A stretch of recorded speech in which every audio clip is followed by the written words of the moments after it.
da ngay jël affaire bi def ko en wolof jox leen ko. nga leen bill bi nii la tudd.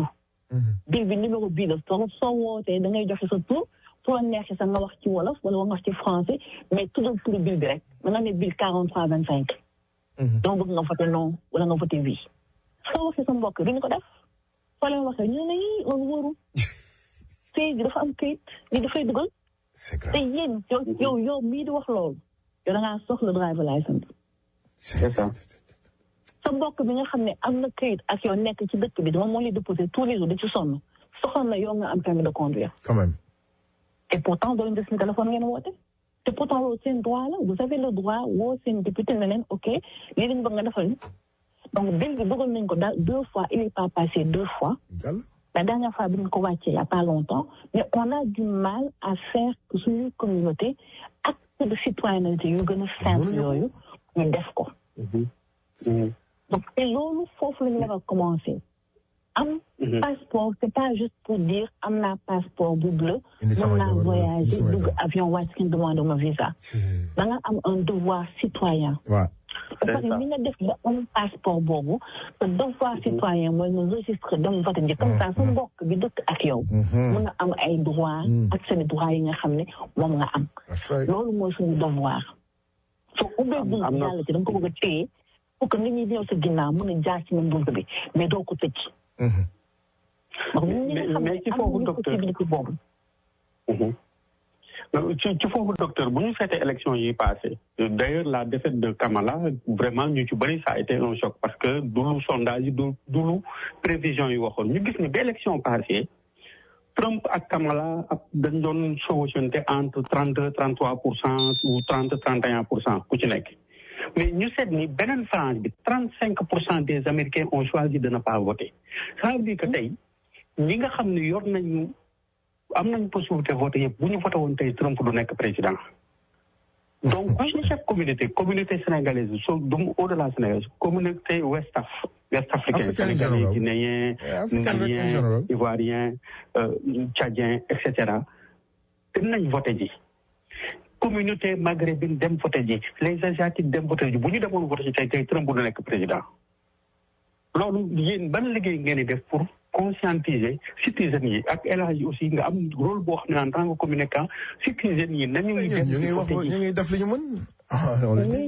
ñun par exemple lan li ñuy def dañuy def à chaque fois ñu waxee vote engagement d'accord déjà suñu comité ñun dañ leen di ñaax ci loolu kan moo am green card yaa ngi am sa green card depuis 10 ans pour lan defoo sa citizenship mais ren par exemple on a utilisé une tactique boo xam ne était un peu différente. donc ñun habitat ren li ñuy def mooy que on a essayé dem waxtaan ak suñu yenn sœurs yi nga xam ne dañoo yore ay salon. pourquoi parce que peut-être que ñoom amuñu kayit peut-être que seen doom yi am nañu kayit. bi ñu demee waxtaan ak ñoom li ñu leen wax mooy yow soo yoree salon tey yaa ngi gis 20 à 30 personnes par semaine. li ngay gis ni ñu fi ñëw par semaine sa client bi nga xam ne ça fait 10 ans mu fi ñëw. su la déporté woon suba du ko neex.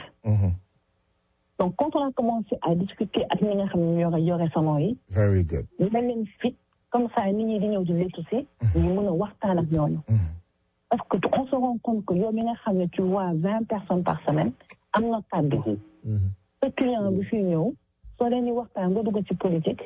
ba nga ne ko man de damay ragal ñu déportement wala man de sama frère nii te moom xam na sa frère wala moom bëgg na la dina non man bëgguma sama yi nga xam ne moom lay lettu tous les jours ñu ko fii dindi wala xam na sa doom ak doom ñoo bokk fi ñuy jàngee tout de suite conversation devient personnelle parce que léegi gis na immigré boo xam ne kii daf ko téye comme mbokkam wala kii daf ko téye comme xaritam su nekkee ne lu mu doon dégg ci télé bi mu ngi doon imaginer immigré yu dof tey gis na la xool na la ak sa humanité léegi tu as ramené la conversation à ton humanité et bi ñu ko defee on a eu des retours positifs. Heureusement.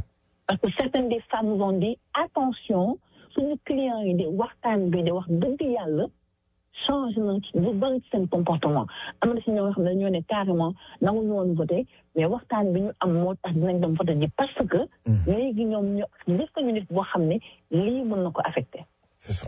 mais man bi ma gën a métti du ñooñu xam la ma gën a métti suñu doom yi nga xam ne dañoo am 18 19 20 20 ans 21 ans. si lañu juddoo màggee fi. Dans la communauté ouest africaine, on a beaucoup de nos enfants yoo xam ne 18 ans 19 ans 20 ans duñu voté ji. dëgg la. parce que ñun fexe nañu ba xale yooyu il ou elle dañoo détaché wu ci problème mu immigré bi. te pourtant ñoom ñoo fi nekk ñenn ñi seen papa lañu déporté woon ñenn ñi seen oncle lañu déporté ñenn ñi seen yaay ñu ngi dëkk amuñu kayit. pourtant ñooñu ils sont pas les porteurs de voix te pourtant ñoom ñoo waroon nekk les premiers porteurs de voix. c'est ça. te loolu benn parti bi li ko indi mooy yow da ngay nekk ci dëkk bi amoo kayit ñu koy nëbb say doom màgg te amuñu imagination mais que yow seen ma yaay bii. amul kayit mais docteur loolu mën na nekk. loolu docteur loolu am na ñoo xam ne nii. mënuñu wax seen doom mais c'est grave. lii may wax nii du loo xam ne dama koy laam-laamee lu ma xam la lu ma leer. c'est grave. lu ma xam la lu ma leer c'est pas seulement ñun Sénégalais c'est ñun c'est les Ivoiriens c'est les Guinéens c'est les Maliens parce que ñun ñoo nekk ci ay waxu sutura.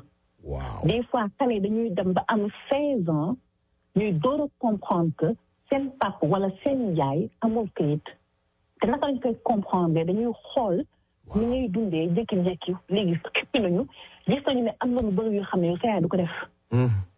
pourquoi kii du dawal pourquoi kii du lii ñi nga xam ne ils ont découvert à 18 ans que. donc pour revenir ci li ma wax. waaw. ñu bëri ci ñun dañuy am dossier. par exemple dossier immigration te dossier immigration tam pendant des années. ñu bëri ci ñun mën nañu bañ a xam ne te dossier immigration su jàngee nga yónnee lettre kenn tontuwu la sa avocat yónnee lettre kenn tontuwu ko war nga mën a dem sa congressperson def congressional inquiry ko defee congressional inquiry sa congressperson su woowee waa immigration na leen pourquoi dossier say di jàng yéen nga wax dossier bi ci 90 jours lañ koy gérer dossier bi def na 3 ans. mais yow mën nañ laa bañ a tontu di nga yónnee sa inquiry mais sa congressional inquiry dañ ko tontu par la force. ok. léegi su nekkee ne ñun dañuy toog ci benn dossier 4-5 ans 3 ans di xaar loolu c'est la preuve que xamuñu suñuy droit te xamuñu tam mooy suñu congressperson te xamuñu lan mooy suñu rôle congressperson. exemple pour ça pour faire le point sur li ma wax. mais ki nga xam ne xamul kan moo nekk ci board of school boardam toppatoowul kan moo nekk député mag représentant districtam. et les États-Unis ne s'arrêtent pas à New York encore une fois. bien sûr. encore une fois les États-Unis ne s'arrêtent pas à New York ni à DC. donc li ñuy wax nii c'est pour tous les Sénégalais yi nekk ci biir États-Unis. africains d'ailleurs. te fu ñu ko tous les Africains te fu ñu ko mënti nattee man leer na ma ne ñu ci xam li ma doon wax dafa suñu rôle ñooñu ëpp ñu 7% de suñu toll nii. non dëgg la. loolu c'est pas normal. pas du tout. donc l'engagement citoyen bi ñu war a am dañ ko war a am beneen bi mooy li ma doon wax ci ubbi buntu tëj ko su nekkee ñun am nañu xam-xam boobu c'est notre responsabilité ñu fexe ba ñu jàng ak ñu jàngul ñu door a yegg si aussi xam loolu. surtout su nekkee xam-xam boobu ñu ko ci am ci ñun dañ ko téye toog ci. di ko monnayer.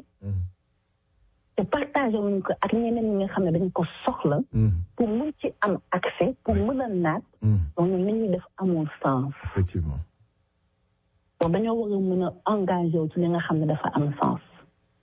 donc politique bi yow mën naa bañ a mën a voter mais yow mi nga xam ne amoo droit de vote parce que nekkoo citizen ça ne veut pas dire que amoo droit génn nokk ak door sama district bi kii laa bëgg mu représenté ma léegi suñu attorney général bi Mrs Laetitia moom la ñu bëgg mu votel man de voté wu ma wante de semaine bii dinaa dem samedi dimanche joxe sama 3 heures de temps dem joxe ay flyers dem fëgg ci buntu nit ñi comme ñëpp di ko defee parce que sama engagement citoyen la ma mën a voté ma bañ a mën a voté loolu am naa droit def loolu loolu su ma ko defee day changer ni nit ñi di voté parce que à la porte à porte bi ñu commencé di gis ay sénégalais ay maliens ay xale yu am accent ay mère yu am accent ñu téye fly ne ne kii moo ñu doy c'est ça donc loolu am kayit bañ a am kayit waruñu toog suñu kër ñu boolewuñu ci loolu parce que amuñu kayit élection yi c'est pas seulement les élections présidentielles élection locale dafa important. Ce district sa county ñoom ñoo ñu décider ni ngay dundee tous les jours. Sa board of school ñoom ñooy décider ndax dañuy joxe halal food sa école ou pas. donc waruñu mën a voter pour sa school board te yow sa doom di jàngee ci benn école te yow sandiwoo sa carte wala waxoon ne lii ak lii ak lii la. waaw mais docteur. je pense que li nga wax nii am na solo boo xam ne nii ëpp na c'est-à-dire foo ko natt rek yow ëpp na ko maintenant est-ce que mën nga ñu may quelques cas yoo xam ne parce que bu ñu demee ba le consulat du Sénégal macha allah reconnaître sa liggéey. loolu lu am solo la cela montre aussi que ne comme ni nga koy waxee ma dëggal ko mooy que ne États-Unis yemu rek New York je pense que ne ñun xam nañ loolu mais pour nga bokk ñun quelques cas yi nga xam ne nii am nga ko yoo xam ne nii dund nga ko ak ay Sénégalais ou bien des Africains parce que je sais que ça li ngay def ça va au-delà des Sénégalais. waaw ay cas yu bëri Sénégalais yi Africains yi. voilà bu ñu si mënee may quelques déjà je pense que par exemple suñu gan yi yegsi. suñu gan yi yegsi ñoom ñoo xaw a tax ñu bëri gën a ràññee sama tur. ok avant suñu gan yi di yegsi 2019 balaa ñu. lu tax loolu di fi ndaw nekkee. excellence oui. son excellence ndaw nekkee fii 2013 2014 daf ma juumoo daf ma woo fii New York fii. Detroit. oui. woo ma ne ma dafa am benn corps bu ñu fekk Detroit dañu woo nañu on a reçu un corps boo xam ne kenn xamul kan moo ko moom. te bi may woo c'était au mois de février. oui. le gamin là mu gaañu woon début janvier. mais kenn xamul woon kooku. Sénégalais la wu quoi ok. ñun communauté bi xamuñu ko woon. ma dem daw ci coroner office bi pour ñu jox ma information yi wan ma corps bi léegi on a commencé avec association sénégalaise bi ak daayira yi nekk fii petit à petit ma woo suñu imam wax ko. on ne voulait pas passer la photo donc ñu commencé def ay recherche. suñu recherche fexe ba ñu découvrir que xale bi ay parents mu ngi woon Tennessee dafa jóge woon Tennessee déménagé si beneen dëkk jóge foofu ñëw fii kenn xamu ko et un jour il est mort de froid. Oh là là. donc boobu c'était le premier rapatriement que j'ai jamais géré ak son excellence Ndaw. donc ñu fexe ba découvrir xale bi kan la fexe ba découvrir famille am Sénégal après il fallait effectivement trouver les moyens d'envoyer le corps. ok donc mu nekkoon benn kii bu xawoon compliqué mais yàlla def ci sutura on a été en mesure d'envoyer le corps au Sénégal le caméra Ndiaye la santoon. donc 2014-2015 ñu commencé collaborer ci yeneen dossier petit à petit et tout ça. 2017-2018 ma recevoir benn appel d'une de mes amies bu nekk à la frontière ne ma y a 20 Sénégalais à la frontière Tijuana ma ne ko loolu mënul nekk. ma dem Tijuana traverser frontière bi effectivement je trouve des jeunes Sénégalais à la frontière mexicaine. di làkk français ba ñu ngi ñëw ngeen fi def. et c'est la première fois que may doo découvrir qu'effectivement que yoonu suuf bi di ñëw États-Unis suñu yenn mbokk yi dañ ko doon jël. année boobu c'est l'année où il y avait la guerre au Cameroun on avait trouvé 300 Camerounais bloqués à la frontière ba bi gars yi daw si. donc on a commencé à travailler avec les 20 premiers Sénégalais fa fekk. pour xam lan naka la ñuy jàppale fu ñuy dëkk lu ñuy lekk et tout ça. ñenn ñi traversé frontière bi ñenn ñi ñu refoulé leen. donc petit à petit ñu commencé di def suñu rapport. di wane liy xew. au niveau de Adelanto. ok après 2019 ñu jóge woon Brésil ñoo njëkk a dugg si fii. waaw ñu jóge woon Brésil dans 2018 ñoo njëkk a ñëw 2019. la première grande vague. commencé dugg si. ñun à Abidjan on commence à recevoir des appels. yoo xam ne dañuy def des demandes de caution pour génn.